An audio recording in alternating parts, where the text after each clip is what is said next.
Thank you. And, obviously, I'll say the same. Like, I appreciate the outpouring of, texts, phone calls, emails that came through.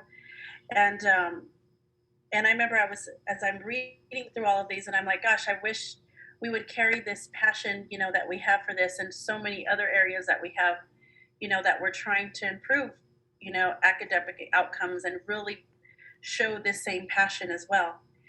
Because when we talked initially about the intent of how this was designed for parents' responsibilities, versus how it's being perceived, because I think those can be two different things when we're addressing families and being respectful with all of our students and families, um, throughout APS.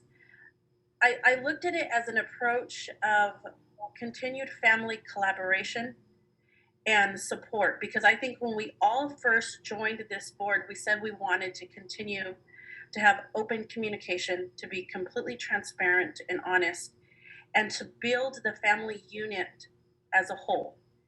And I feel like the way many are perceiving this, it goes against what we're trying to do to make sure that we have family involvement on all levels. When we're getting several emails of saying that it's just going to allow students to no longer feel safe, and where they should be able to reach out to counselors and discuss certain topics with them. My approach, when I read that, is those should be the crucial times when we are including the whole family to have those hard conversations, not encouraging our students to veer away from those conversations and saying, you know what, we don't want you talking to your family. We don't want you, you know, expressing your thoughts, your feelings, whatever it is that you're going through. We really want to bridge that gap, not allow them to be separated even further. The closest comparison I was even able to make, because I took a lot of this internally as well, like to my own family dynamic, my own things that I've gone through, you know, as a young woman myself. And here's what, and you could say, Crystal, that's not the same, but I just want to relate to you about my own feelings as I was expressing this. Like, I remember when I found out I was pregnant with my daughter. I was a teenager. I was a young mom, nowhere ready to be a mom on that level. And I remember being scared to talk to my parents, being afraid I was going to disappoint them, I was going to frustrate them, they were going to be unhappy with the choice that I made, the choice that I, did completely on my own. And granted, that was a really hard conversation to have with my parents. I'll be honest, my dad did not talk to me for several days because he was so upset and disappointed that I was a single mom. I, was pregnant at a young age.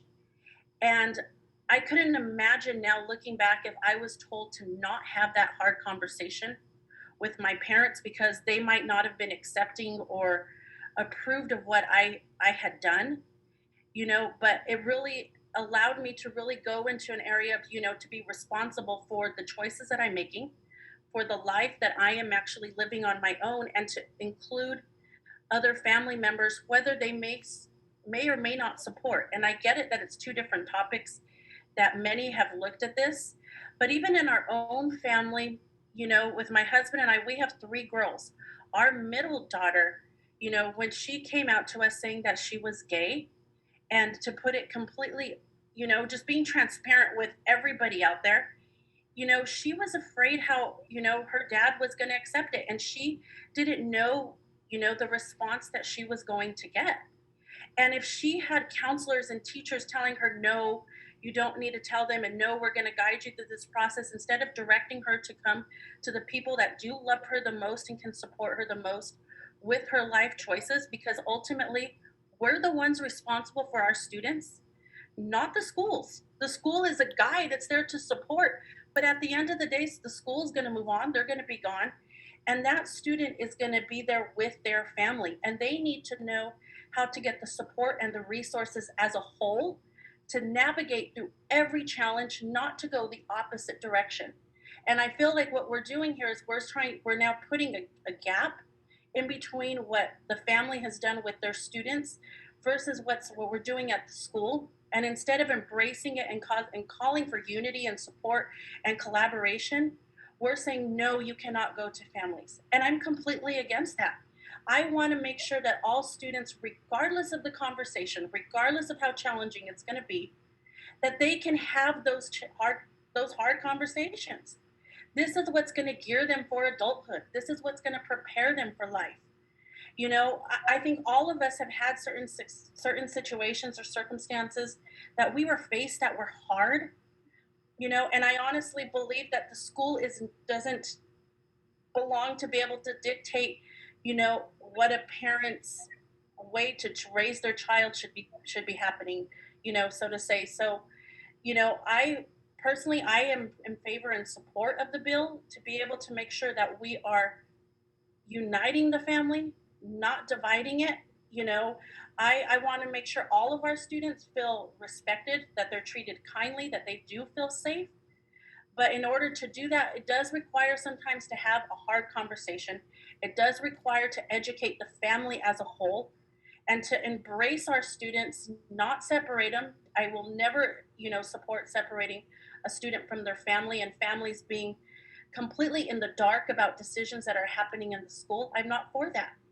And I think if we were to look at it inwardly and really think long and hard, if this was my son, my daughter, if they're having these conversations with counselors and teachers and I'm not included, how would you feel?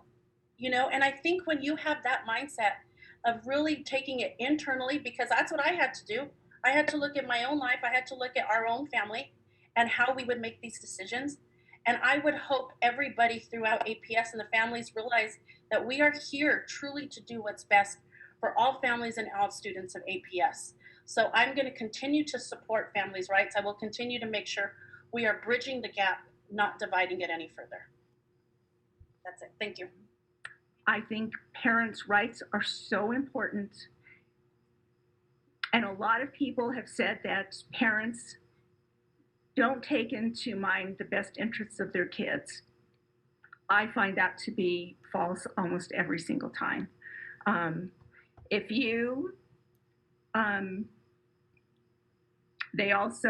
was also told that if you expand parents' rights, that it's going to be divisive and destructive. The kids belong to their parents. They belong to their parents. They don't belong to the school district. They don't belong to the teachers. They don't belong to the counselors. And parents are, for the most part, just like I believe that most teachers are going to always do what's right by the kids, parents are almost always going to do what's right by their kids.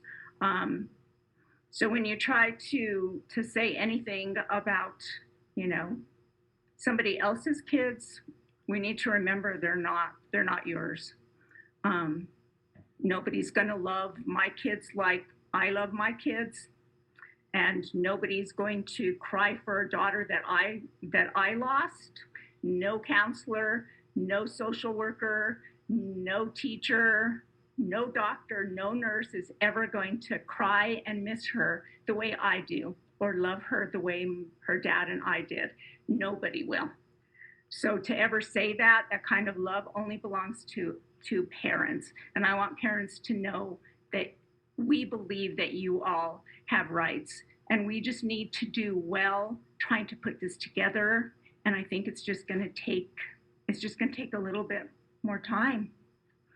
And I hope that everybody's going to be okay with taking that time to make sure that it's done in the right way, and it's done with a lot of thought and concern and caring.